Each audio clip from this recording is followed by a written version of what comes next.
What do you see as the primary work of the Board of Education? Such a good question because most people in the community, even some of the board members, don't always understand. So the Board of Education is an oversight board. We don't have operational control of the school board. For instance, I'm not the boss of the principal. I don't come into the school building every day. What we do is first and foremost represent the community so that what the community's values are reflected in the schools. So how do we do that? We're in charge of the budget. So unfortunately, we have to tax citizens, which funds everything in the school system. So we set what's called the millage rate, which is how we generate the revenue to run the school system. Secondarily, we create policies, rules. Think of the code of conduct. We create various rules, and that's how we can implement what the community wants to see and best practices.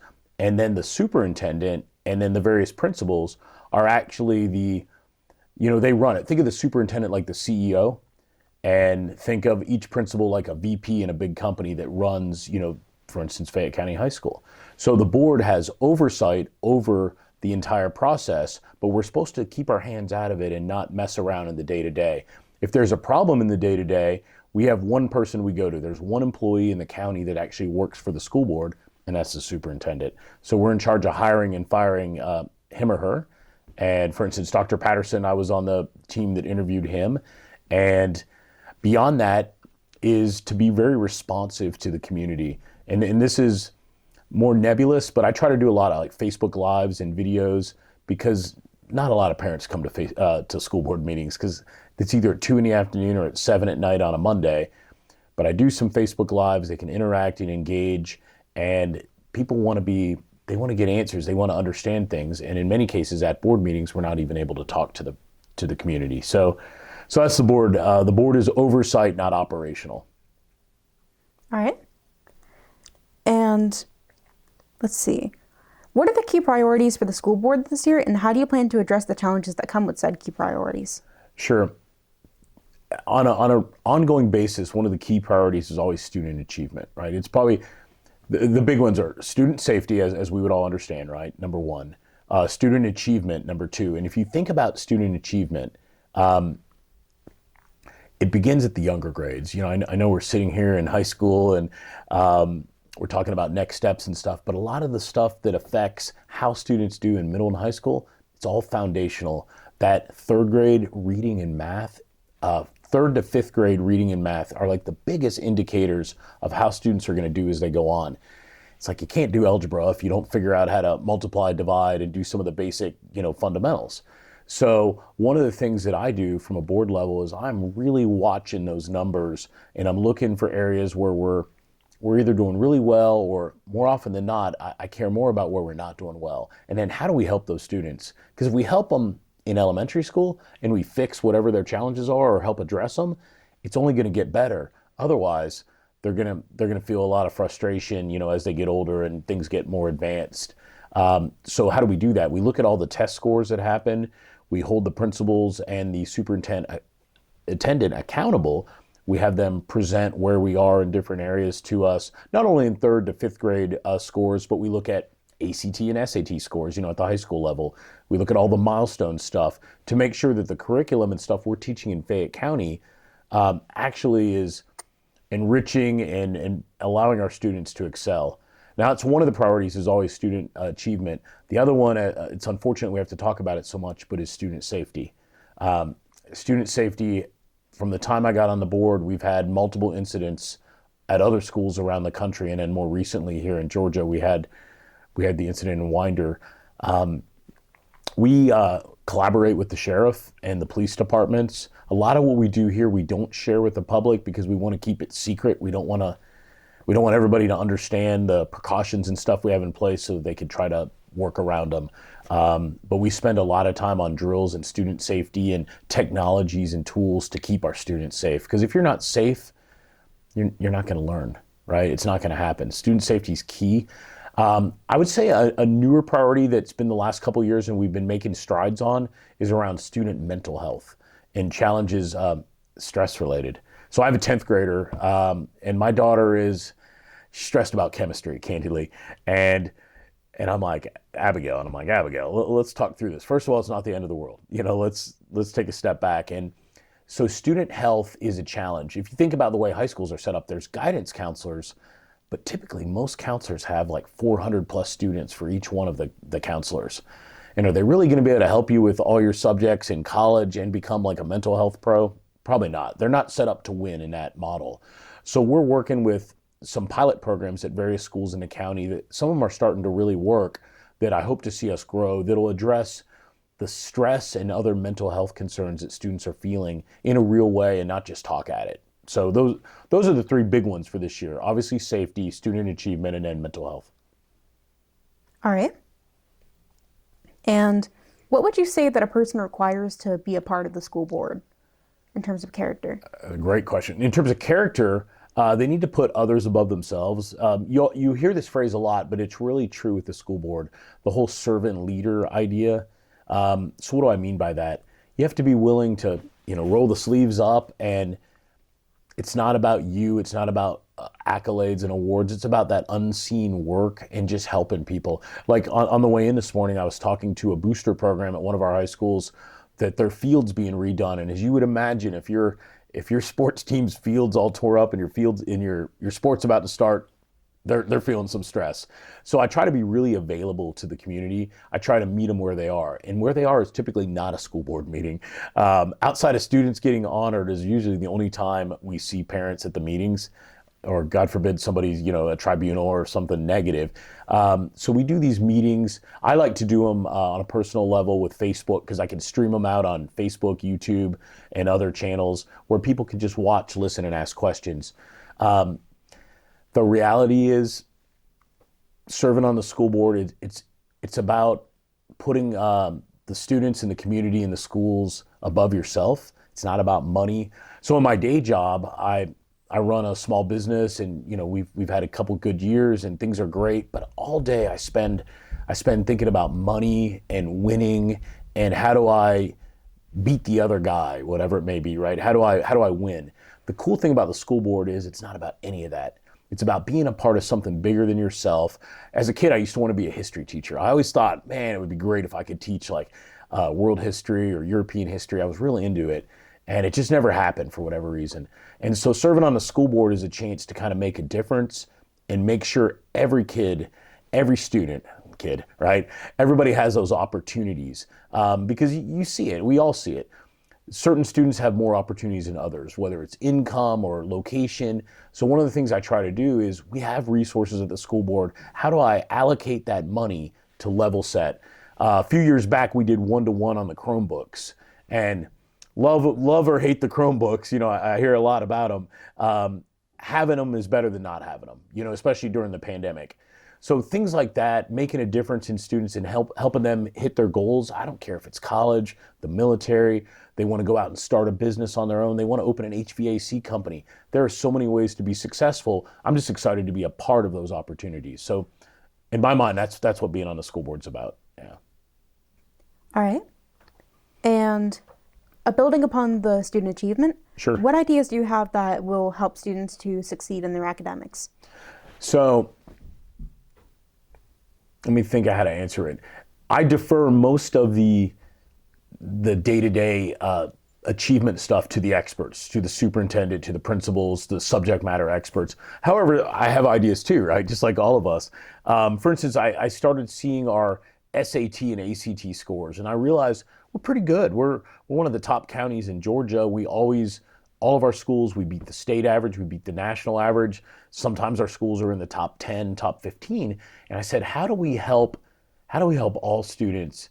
Because look, some of the kids are going to these expensive tutoring and coaching places, and it's a lot of money. I have 4 kids, 1 left in school, and I talked to the assistant superintendent over curriculum, and I said, couldn't we take these questions on the test and work them into English class? So when they actually take this test, it doesn't look as scary as the first time you see it. Imagine using the questions in 9th, 10th, 11th grade English classes or in math classes, and all of a sudden when you see them on the SAT and ACT, it's not scary anymore. You've seen it at school. Maybe you got it wrong the first time, but your teacher went through it and you're familiar with it. So another thing that I've been big on is, how do we expose students to things that at an earlier age? Like imagine taking Algebra 1 in 8th grade. And you're like, oh, that's the last thing I want to do. All right. Imagine taking an eighth grade and it does, if you got an A, great. But what if you got like a B minus? You barely got by. And so when you take it again in ninth grade, you've taken it twice now. So that foundation is there. It's all going to be easier when you get to school. So I'm always looking for ways, how do we allow students to learn? Like, in my opinion, if you do poorly on a test, you didn't know the material that day, right? Let's say today's a Friday. So you didn't know the material Friday morning. But what if you could retake the test next week and you did better, and that grade would count? Because the goal of the system isn't that you knew the test on Friday. It's that you know the material in general, right, for the next steps. So I'm looking for things that maybe don't always fit in the box that make a lot of sense. So that's where I try to add impact. All right. And how do you ensure that students are prepared for college and career opportunities after high school? Yeah, it's a big one. So let's look at it. We got a lot of students in Fayette County that want to go to college, whether it's the UGA and Georgia Techs, it could be Clayton State, West Georgia, it doesn't matter. It's a very big percentage of our students that want to go on to some kind of college, whether it's 2-year or 4-year. We have another group that wants to join the military, honestly. They want to serve our country. And then we have a last group that wants a job as soon as possible, right? So there's 3 different groups that I see. So for the ones that do want to go to college, college is about, getting into college is harder and harder every year. It comes down to your GPA, the classes you take, and these standardized tests. So like we just talked about with the standardized tests, I want to level set so that students from any income background, I grew up on the poor side for sure. I worked fast food. I didn't have 2 nickels to rub together, but I see kids nowadays that, they're driving expensive cars and stuff. So there's a wide range. So how do we provide tutoring and all the advantages to all of our students at every school? So I've created a program that I submitted to the superintendent, a way to use our English and our math teachers to provide free tutoring at all the schools. And I'm hoping to see that rolled out. Now, I'm not 100% in charge of the school system. Mine's just an idea, and I lob it into the superintendent, and then we as a board would have to vote it in. But I look for things like that because at school, we don't really teach that test. Yet, if you think about it, half the challenge of getting into these schools are these dumb tests. And how do you get past these tests that only matter this one time when you're applying to college? Well, let's make people comfortable with them. Let's make them familiar. Let's make them less scary. And the more familiar you are, the more comfortable, you're gonna be more relaxed, and you're gonna get more and more of the answers right. Now, that's for the kids going to college. The other thing we do is we focus on the curriculum so that at any of our high schools, there's going to be a rigorous curriculum you can take. You want to take a curriculum that's less rigorous, you can absolutely do it. You want to be hard in the sciences? Great. You want to avoid those hard sciences and take more history and English classes? Phenomenal. You want to do both? You want to do dual enrollment? We continue to work on programs like that. But remember, that serves the kids that want to go to college. What about the kids that want to join the military? So we have ROTC programs at Fayette County, at Sandy Creek, and we have a new one starting at Whitewater. I'd like to see programs at all 5 of our schools. And I'd like all of our schools to embrace the military as a career path, because it's a great career path. A lot of students might want to go to college one day, but they're not ready today, and they need a pause after high school, right? And maybe what they want is 3 or 4 years in the Navy, hypothetically, or in the Army. Doesn't matter. So I want that to be a more acceptable career path again, because not everybody embraces it the way I do. And lastly, I'm a big believer in career tech. So let me give you an example. So my younger brother, he served in the Army as well at a high school. Then he got out of the Army, he did 4 years, he got out and he went to college. And he was a criminology major, and I'm like, Sean, what are you going to do with that? He goes, I don't know, I might be a police officer. And I'm like, okay. At the time, he could not get hired as a police officer. He was really good working with his hands. Now, at our school where we had gone, we didn't have any kind of career tech programs. So when he got out and he realized he couldn't get a job, he went to a VOTEC school and he learned how to be an HVAC contractor. And I'm thinking, what is he doing? He just got like a 4-year degree and he's going to do all these things. And then he started working for a contractor, and he did 4 years as let's think of it as an internship. It was like a journeyman. He was paid. After that, he was able to get his own license, and he now runs a multi-million-dollar HVAC business, making a lot more than most of our friends that went to college. So there are a lot of viable paths. College is just one of them, and for some students it's perfect. For others it's the military. And career tech, VOTech, I'm a big believer because I call them blue collar millionaires. There are so many jobs. Like I know a little bit, I can do a little bit around the house, but plumbing is one that gets me. I can't tell you, you get into plumbing. I saw some graduates coming out of Fayette County. They're making six figures doing welding in the plumbing industry. So there are a lot of opportunities to be successful. College is just one of them. So thank you. All right. And how do you intend to address student complaints, like, for example, short lunches, lack of supplies in particular classes, cleanliness, fights that are happening in the schools? You know what? Let's go in order. So student complaints. What I would encourage you to do is always reach out to your principal first. He or she, so Miss YBJ, right? She's got a lot of power. She runs the building, right, at some level. So reach out to her. If you feel like either the teacher, obviously initially, or the principal isn't addressing it, please shoot an email to me on the school board, to some of the other school board members. We're happy to help and advocate. If you want to be anonymous and you think there's an issue going on that the team, the system needs to know about, I'm not going to use your name. I mean, I'm going to keep it anonymous. I'm going to say, hey, we got an issue over here with fighting, hypothetically. Now, I look at the discipline data around fighting, and in general, it continues to get a little bit better every year. It doesn't mean it's perfect because we do have fights in the schools, as you obviously know about. Now, in terms of supplies, each of the building gets a budget run by the principal. And how he or she chooses to spend that money is up to them. So like, for instance, if there were no paper towels in the bathroom, guess whose fault that is? That's the principal's fault.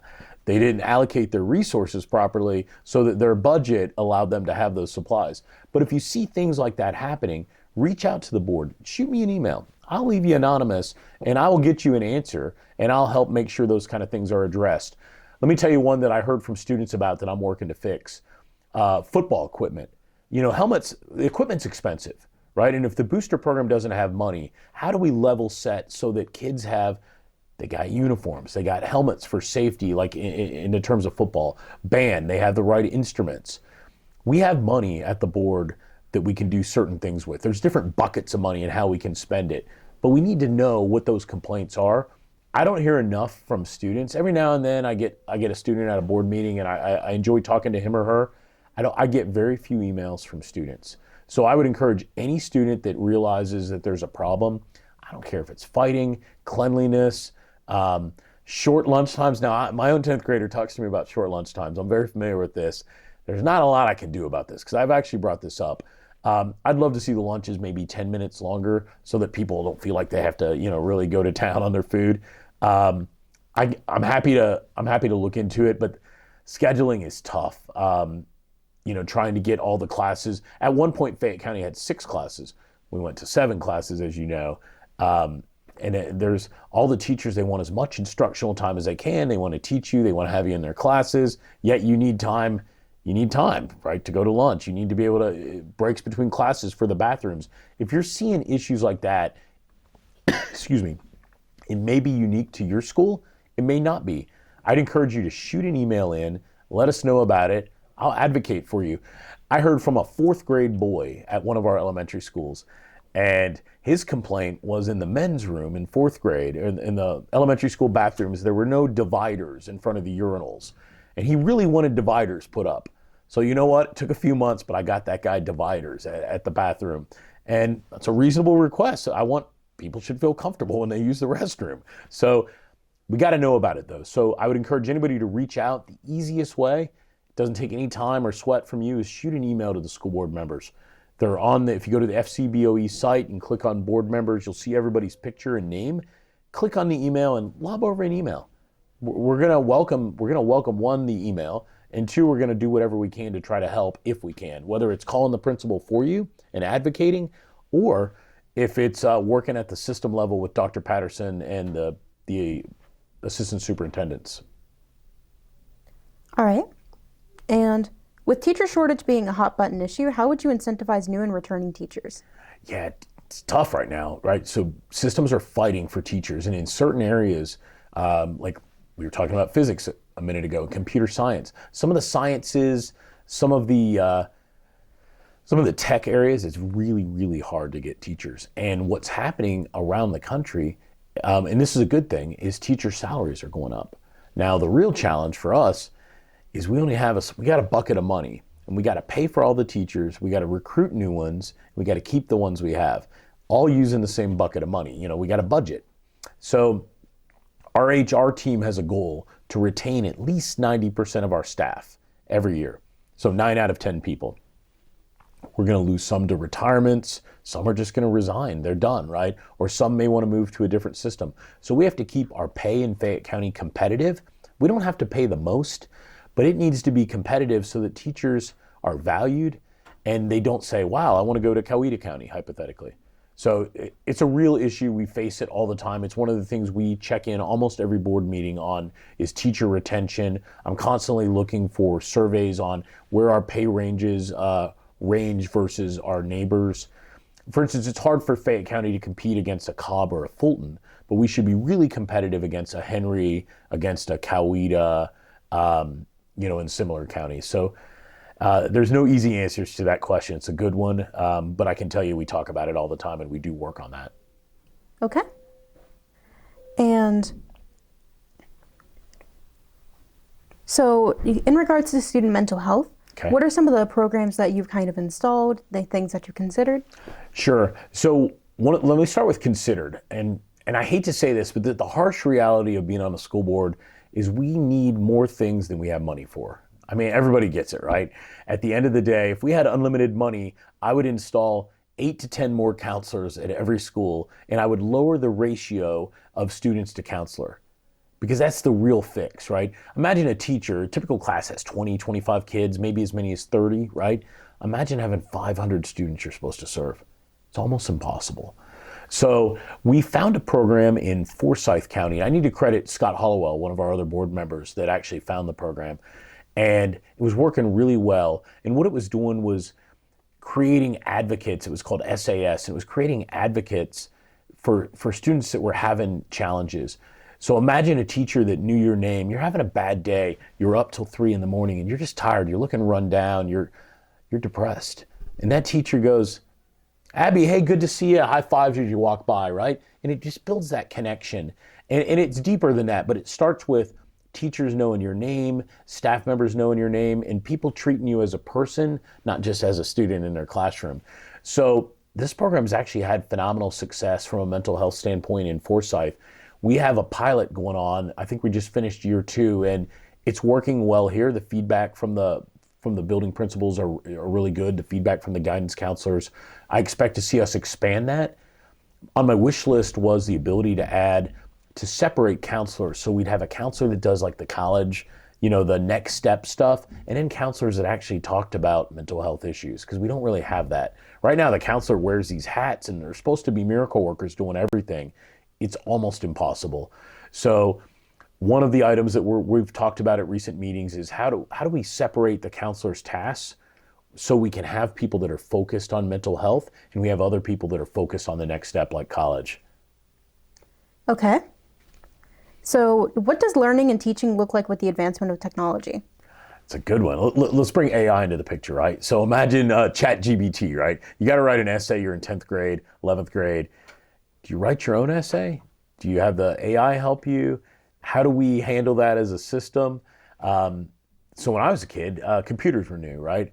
Typewriters had just switched over. We're having, this is the late 80s, guys, and computers are coming out, and they were nothing like what we have today, and over time, they get better and better. The things we're seeing right now are, as a system, we have to embrace technology, and we have to look at it as students working smarter and not cheating. We have to find that line on how do we use AI intelligently in your assignments.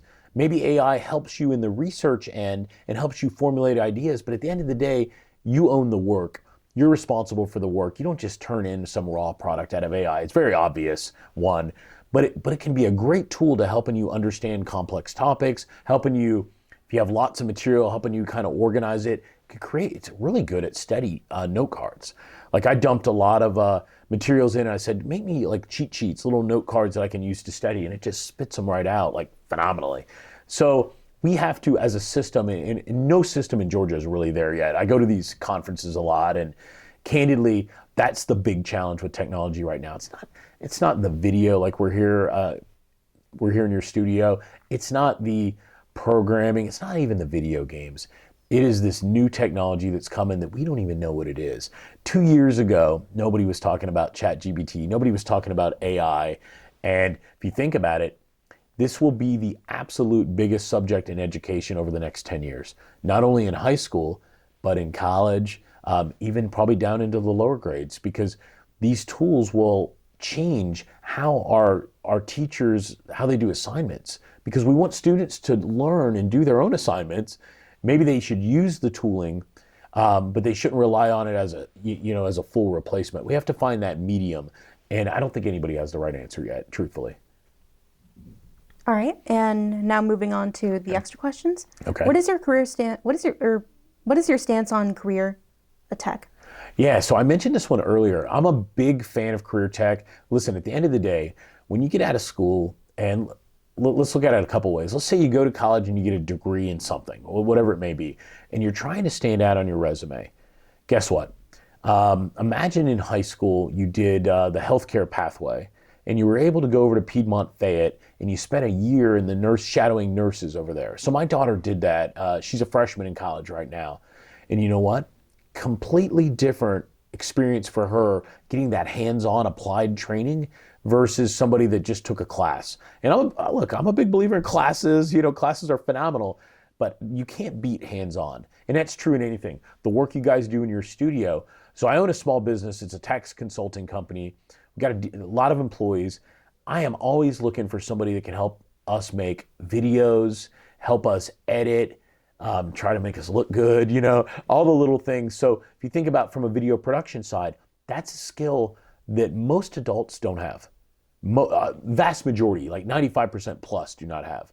So when I'm hiring somebody and their resume says they did video production and I don't know, let's say I'm wanting to run ads on TikTok for some reason, or Instagram. I don't know anything about TikTok, right? Really. But I know that I need videos. I know I need editing skills. And you're not going to learn that in a traditional class in a book. You're going to learn that by doing it. I mentioned my brother, who he went to college, he got a criminology degree. He was going to be a police officer. It never happened. He wanted to be a state trooper. He just never could get hired. There were no jobs in Florida at the time. But he was really good. He works with his hands. He was really good at fixing things. And he said, man, Brian, everybody's always going to have their air conditioner fixed. Now, this is Florida, right? It's hot. He went back, and for a couple of years, he didn't make a lot of money. However, he went on to make hundreds and hundreds of thousands a year because he could work with his hands, and it began in a career tech kind of program. So in my mind, career tech is going to continue to be a more viable area, whereas before, a lot of people had their blinders on. Oh, you got to go to college. I don't necessarily think everybody has to go to college. There are some people, like if you want to be a nurse, you have to go to college. You want to be a doctor, you want to be an engineer, you pretty much have to go to college. But there are plenty of jobs that you do not need to go to college. Think of one of the more important jobs in business is being in sales, right? As a salesperson. Because for a company to make money, they have to sell their product to somebody else. So at the high school level, I don't think we have it in any of our schools. We don't teach sales at all. We have some business classes that are in the CTE program. However, in the college level, almost no colleges teach sales.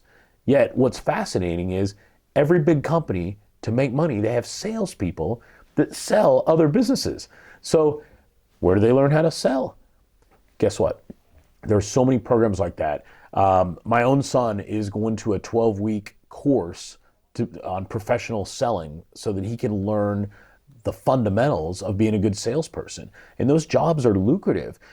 Tech sales, you're going to make six figures. So there are a lot of things with career tech that I think are critical. And I think it's important that as a system, we value where a student wants to be, not where we think everybody should be. There was a time when, I had my own blinders on. I'm like, oh man, you got to go to college. That's all I heard in the 80s, right? You got to go to college. You got to get a good job. I thought I was going to work I worked at IBM, and I thought I was going to work at IBM for 30 years. I made it a couple of years, and unfortunately, I was laid off. So the more skills you have, let's say you learn it in career tech, portable skills are key because it's very unlikely, one, that you're going to work at the same company forever. it's really likely that you're going to work at a couple different jobs. You're going to build your skill set up, and more students are going to find that they're going to go out on their own and start their own business. That's what I did. I was sick of working for somebody else. And I don't know if anybody who's watching this can resonate, but I'm like, man, I want to make more money. I don't want to be told what to do, and I have good ideas, and I want to do it my way, right? And these are the things that were going through my head when I worked at a job. And I had a great job. People are like, why would you leave that job? I'm like, because I wanted something more. And portable skills, like for me, it was all tech related skills. They weren't really taught in school, but I built those skills up, and it allowed me to make more and more money, but it also allowed me to start my own business. And I think more and more of the students your age, Abby, are going to end up becoming business owners. They're going to become entrepreneurs at some level, whether it's intentional because they wanted to do it, or look, workforce is fierce. I mean, bigger companies are always laying off. They may find out of necessity that they have to do it. So the skills you learn in these programs, whether it's like our healthcare pathway, whether it's video production, editing, these are valuable skills that will allow you to be successful in life. I mean, that I passionately feel that. So thank you. All right. And our last question. Okay. What is your stance on every student needing to take physics in high school? Physics, yes. 11th grade, right? Physics is 11th grade. I think if you're going to college and for certain things, right? Imagine you wanted to go to college and you wanted to be an engineering major. You absolutely need to take physics, right? Imagine you're going to college and you really just want to go to law school. Could you maybe have taken, what do you take? Biology, chemistry? What about environmental studies? There's a science class we have. It's an AP, but it's a very hands-on AP. I like it. What about earth science? What about geology? There are other science classes to take. Now, I took physics in high school. I am now 53. I was a science major. I have never used physics as an adult at all, once. Yes, I've used some of the math that we did in school, but outside of that, a lot of the science, because I was more on the tech side. So I think we need to meet students where they are. We don't need to force the same curriculum down every single student. You'll see it. We've been working hard to kind of separate that. We want students to be able to, if you want to push yourself and you want to take a bazillion APs, you want to go dual enrollment at Clayton State, we want you to be able to do that. However, what if you're looking to join the military? What if you could take another class in school that you're going to get a lot of value out of? Does it have to be physics? We have to ask ourselves. Certain pathways, yes. A lot of other pathways, absolutely not. There's a lot of alternatives. So thank you for that. All right. Thank you so much, Mr. Anderson. Oh, thank you, Abby. Yeah, I appreciate your time. Thanks for meeting me today. Of course. Okay.